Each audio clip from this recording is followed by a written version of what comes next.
स्वर साम्राज्ञी अरुणा लामाको उदास जीवन कथा। नेपाली कला र साहित्यको कुरा आउँदा दार्जिलिङ कहिल्यै पनि छुट्दैन। अहिले दार्जिलिङ भारतको भूमि भए पनि नेपाली कला र साहित्यको राजधानी हो दार्जिलिङ। नेपाली साहित्यको ओजको कुरा गर्ने हो भने पनि दार्जिलिङ नै पुग्नुपर्छ। नेपाली संगीतको उचाइको कुरा गर्ने हो भने पनि दार्जिलिङ नै पुग्नुपर्छ। नेपाली चलचित्रको कुरा गर्न पनि दार्जिलिङ नपुगी हुँदैन। नेपाली कला साहित्यको एउटा दर्बिलो खम्बा हो दार्जिलिङ। दार्जिलिङको सोही भूमिबाट अर्को नामको उदय भयो र नेपाली संगीतमा एउटा चम्किलो ताराका रूपमा हामीले सधैँ अनुभव गरिरहेका छौँ। त्यो तारा झैँ चम्किलो नाम भनेकै अरुणा लामाको नाम हो। गायन कलाले आफ्नो समयमा सबैको मन जित्न सफल अरुणा लामालाई तत्कालीन वेस्ट बङ्गाल सरकारले पहाडकी नाइटिङ्गेल भनेर उपाधि समेत दिएको थियो। प्राय जसो भावुक गीतहरू गाउने भएकाले उनलाई क्वीन अफ स्याड सङ समेत भन्ने गरिन्थ्यो। अरुणा लामाले त्यति धेरै गीत त गाइनन्, तर जति गाइन् त्यतिले नै उनलाई जीवन्त बनाए। सानो छँदा एकदमै चञ्चले स्वभावकी अरुणा लामा वयस्क भएर गीत गाउन थालेपछि प्राय वियोगान्त गीत गाउन थालिन्। उनको आवाजलाई त्यस्तै गीत सुहाउँछ भन्ने गरिन्थ्यो। जसरी उनको आवाजलाई वियोगान्त गीतहरू सुहाउँथ्यो त्यसरी नै उनको जीवनमा पनि वियोगान्त परिस्थिति हावी भइरह्यो। दर्शकवृन्द, हामीले यो सामग्रीमा अरुणा लामा सम्बन्धी जानकारी लिएर आएका छौँ। तपाईहरूले अरुणा लामाका गीतहरू पक्कै पनि सुन्नुभएकै हुनुपर्छ। तपाईहरूलाई अरुणा लामाले गाएका गीतहरू मध्ये सबैभन्दा मनपर्ने गीत कुन हो? तल कमेन्टमा अनिवार्य लेखिदिनुहोला।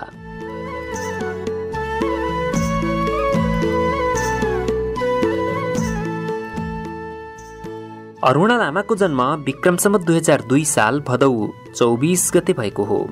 उनी दार्जिलिङको घुम पहाडमा जन्मिएकी हुन्। उनका बुबाको नाम सूर्यबहादुर लामा र आमाको नाम सनमाया तामाङ हो। उनी उनका बुबा आमाकी कान्छी छोरी हुन्। उनको न्वारानको नाम दाँतेमा तामाङ थियो। त्यसैले सानो छँदा उनलाई सबैले दाँतेमा दाँतेमा भनेर बोलाउने गर्थे। सानो छँदा उनी अत्यन्तै चुलबुले थिइन्। उनी सानै उमेरदेखि नाच्न र गाउन भनेपछि खान पनि बिर्सिदिन्थिन्। कुनै पनि कार्यक्रममा माइक लगाइएको रहेछ भने उनलाई गीत गाउनु परिहाल्थ्यो। सानी भएकाले उनी गीत गाउन माइक भेट्दिनथिन्।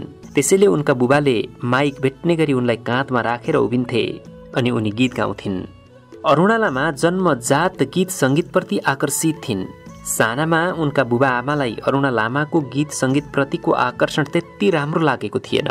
तर पनि कान्छी छोरीका जिद्दीका अगाडि बुबा आमाको के नै पो लाग्थ्यो र। त्यसमाथि उनका काका सिबी लामा अरुणा लामालाई अझ गीत सङ्गीतमा लाग्न उक्साउँथे। उनलाई भने अरुणा लामाको गीत सङ्गीतप्रतिको आकर्षण राम्रो लागेको थियो। उनले गीत सङ्गीतमा नै अरुणा लामाको भविष्य देखेका थिए। अरुणा लामाका उनै काकाले उनलाई दार्जिलिङमा हुने विभिन्न साङ्गीतिक प्रतिस्पर्धाहरूमा लगेर भिडाउने गर्थे। यसो हुँदा 7-8 वर्षकै उमेरमा गायनका माध्यमबाट उनले दार्जिलिङमा आफूलाई चिनाइसकेकी थिइन्। अरुणा लामा 11 वर्षकी मात्रै थिइन्। तिनै काकाले उनलाई दार्जिलिङको गोर्खा दुःख निवारण सम्मेलनले आयोजना गर्ने गरेको भानु जयन्तीको साङ्गीतिक प्रतियोगितामा सहभागी हुने वातावरण मिलाइदिए। अरुणा लामाले भाग लिन्। अन्तिममा नतिजा आउँदा त 11 वर्षकी अरुणा लामा पो प्रतिस्पर्धामा प्रथम भइन् र पुरस्कार प्राप्त गर्न सफल भइन्। उनको गायन प्रतिको मोह अझ बढेर गयो। माङपु प्राथमिक विद्यालयबाट शिक्षा आरम्भ गरेकी अरुणा लामाले सेन्ट तेरेजा स्कुलबाट विद्यालय स्तरीय शिक्षा पूरा गरिन्। उनी पढाइमा पनि उत्तिकै तगडा थिइन्। अझ अर्को कुरा, अरुणा लामाले 20 वर्षको उमेरमै स्नातक तहको पढाइ पूरा गरिन्। त्यति बेला उनको यो तीक्ष्णताको पनि दार्जिलिङमा चर्चा हुन्थ्यो। उनले दार्जिलिङको सरकारी कलेजबाट स्नातक उत्तीर्ण गर्नुभन्दा पहिले नै आफ्नो पहिलो गीत समेत रेकर्ड गरिसकेकी थिइन्।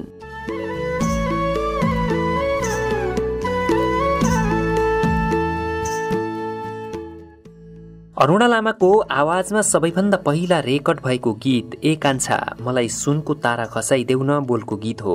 उक्त गीत पासाङ वाङबलको शब्द रचना र अम्बर गुरुङको सङ्गीतमा अरुणा लामाले रुद्रमणि गुरुङसँग युगल गाएकी थिइन्। उनले गाएको पहिलो गीत नै अति लोकप्रिय भयो। अरुणा लामाको सङ्गीत सिकाइको कुरा गर्नुपर्दा उनी अम्बर गुरुङद्वारा सञ्चालित आर्ट एकाडेमी नामक साङ्गीतिक समूहमा आबद्ध हुन पुगेकी थिइन्। नरेन्द्रराज परसाईको लेखका अनुसार अरुणा लामा उक्त समूहमा आबद्ध हुन पुग्दा उनी 13 वर्षकी मात्रै थिइन्। त्यहाँ जितेन्द्र बर्देवा, कर्म योन्जन, रञ्जित गजमेर, पिटर जे कार्थक, मार्क कार्थक, शरण प्रधान आदि अमर गुरुङसँग सङ्गीत सिकिरहेका थिए। उनी त्यहाँ पुग्दा उनी मात्रै महिला थिइन्, बाँकी सबै पुरुष थिए। विक्रम सम्वत 2015 सालमा यसरी उक्त समूहमा जोडिएकी अरुणा लामा बिस्तारै उक्त समूहकी अब्बल गायिका पनि बनिन्। हुन त त्यो आर्ट एकाडेमीमा सङ्गीत सिकेका सबै नै नेपाली सङ्गीत उद्योगमा फरक फरक हिसाबले स्थापित भए। शरण प्रधान त्यति बेला उक्त समूहकै राम्रो गायक मानिन्थे। अरुणा लामा वयस्क हुँदै जाँदा शरण प्रधान र अरुणा लामाको सामिप्यता समेत बढ्दै गयो। ख्याउटे जिउडाल भएका उनी रोगी थिए। उनी कहिलेकाहीँ त्यत्तिकै मूर्छा परिरहन्थे। केही समयपछि फेरि होस आउँथ्यो। त्यसै बीचमा एकपटक उनको समूह गीत रेकर्डको सिलसिलामा कलकत्ता पुग्यो। उनीहरूले कलकत्तामा निकै लामो समय बस्नु परेको थियो। त्यो समयमा भने अरुणा लामा र शरण प्रधानको प्रेमले निकै मजाले फक्रिने मौका पायो। शरण प्रधानले अरुणा लामासँग विवाहको प्रस्ताव राखे। अरुणा लामाले स्वीकार गरिन्। उनले 18 वर्षको उमेरमा विक्रम सम्वत 2020 साल असार 2 गते प्रेमी शरण प्रधानसँग लगनगाँठो कसिन्। विवाह गर्दा दुवैजना शिक्षण पेसामा आबद्ध थिए। गायन भनेको सोख थियो। गायनबाट जीवन चल्ने अवस्था पनि थिएन। अरुणा लामा र शरण प्रधानका छोरी सपना र छोरा सुप्रीत जन्मिए। घर गृहस्थीको जिम्मेवारी भए पनि उनीहरूको सांगीतिक यात्रा रोकिएन। विक्रम सम्वत 2024 सालमा अम्बर गुरुङ नेपाल आए। आर्ट एकाडेमीका अरू पनि केही साथीहरू नेपाल आए। आर्ट एकाडेमी निष्क्रिय हुन पुग्यो। यो खालीपनलाई पूरा गर्न रञ्जित गजमेर, कर्म योन्जन, मणिकमल छेत्री, दिलमाया खाती, चन्दन लम्जेल, डेजी बराइली आदिको मेहनतमा अर्को सांगीतिक संस्था खुल्यो, संगम परिषद दार्जिलिङ। यसको संयोजन गरेका थिए शरण प्रधानले।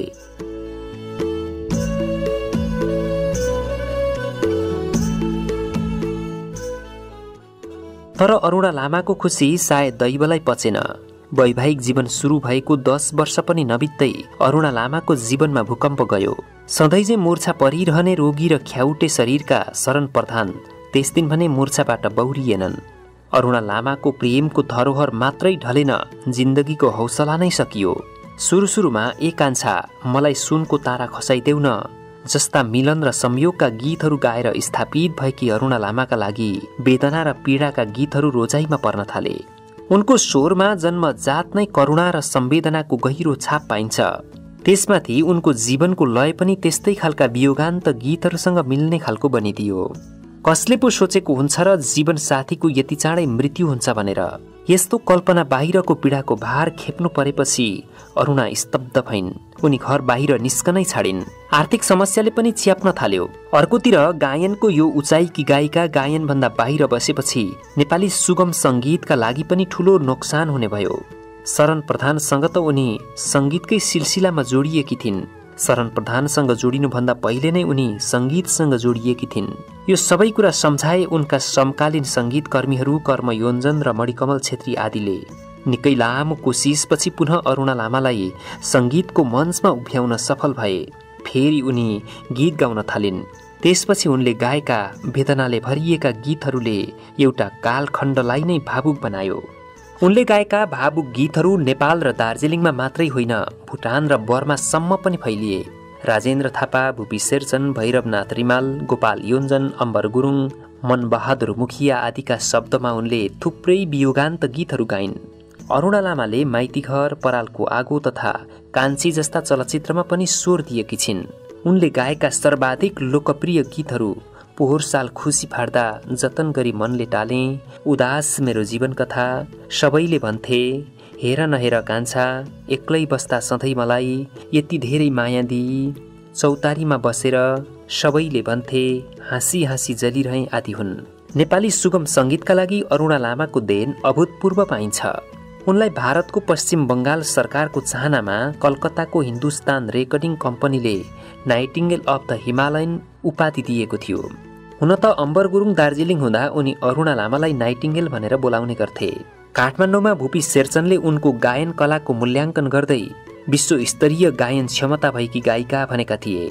अरुणा लामा गीत छान्दा भने एकदमै साहित्यिक र शब्दमा काव्य चेतनाको बहुतै ख्याल गर्थिन्।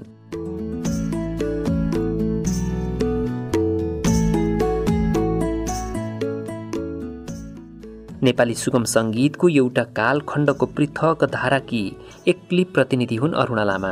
उनले साह्रै धेरै गीत त गाएकी छैनन्, जति गाएकी छिन् सबै जीवन्त छन्। गीतका शब्द बहुतै छान्ने उनी धेरै सङ्ख्या बढाउन चाहदिनथिन्। त्यसैले पनि उनका 150 जति मात्रै गीत रेकर्ड भएका छन्, तर जति छन् बहुतै वजनदार छन्।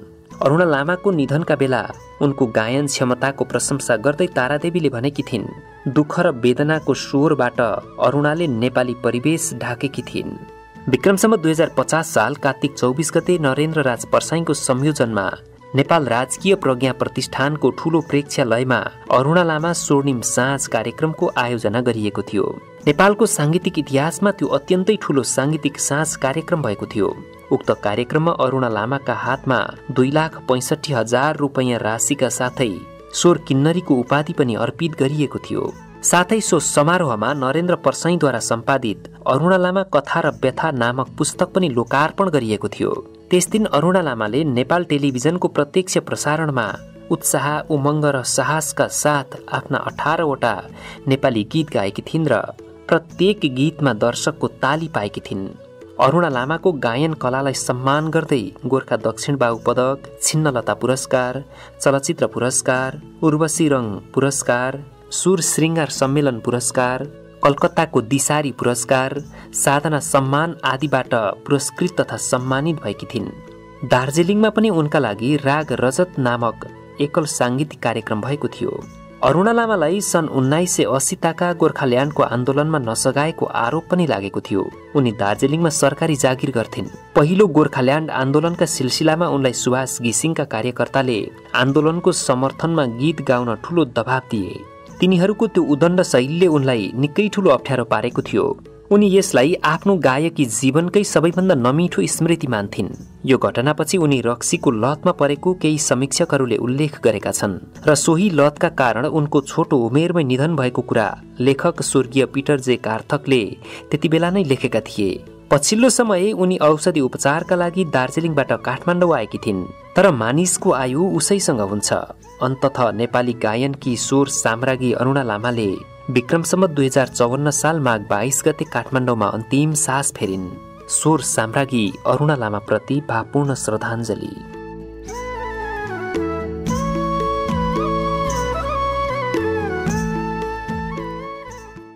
दर्शकवृन्द, हामीले नेपाली गायनकी स्वर साम्राज्ञी अरुणा लामाको जीवन कथा यहाँ प्रस्तुत गर्यौं। उनी कहाँ जन्मिन्, उनी कसरी सांगीतिक क्षेत्रमा प्रवेश गरिन्, उनको विवाह, उनका पतिको अल्पायुमै निधन आदि आदि कुरा यहाँ प्रस्तुत गर्यौं। तपाईहरूले अरुणा लामाका कुन कुन गीत सुन्नु भएको छ र तपाईहरूले सुनेका गीतहरू मध्येमा तपाईहरूलाई सबैभन्दा मनपर्ने गीत कुन हो? तल कमेन्टमा अनिवार्य लेखिदिनु हुन विनम्र अनुरोध गर्दछौं। तपाईहरूलाई हामीले बनाउने गरेका सामग्रीहरू कस्तो लाग्छ? राम्रो लाग्छ भने लाइक, कमेन्ट र सेयर गरिदिनु हुन पनि विनम्र अनुरोध गर्दछौं। हाम्रो च्यानललाई सब्स्क्राइब गरेर छेउमा रहेको बेल आइकन पनि बजाइदिनु हुन विनम्र अनुरोध गर्दछौं। यसो गर्दा हामीले कुनै पनि भिडियो अपलोड गर्ने बित्तिकै तपाईहरूलाई त्यसको सूचना आइपुग्नेछ र त्यसलाई तपाईहरूले सबैभन्दा पहिला हेर्न पाउनुहुनेछ। यो भिडियोलाई अन्तिमसम्म हेरिदिनु भएकोमा तपाईहरूलाई धेरै धेरै धन्यवाद। हवस् त, नमस्कार।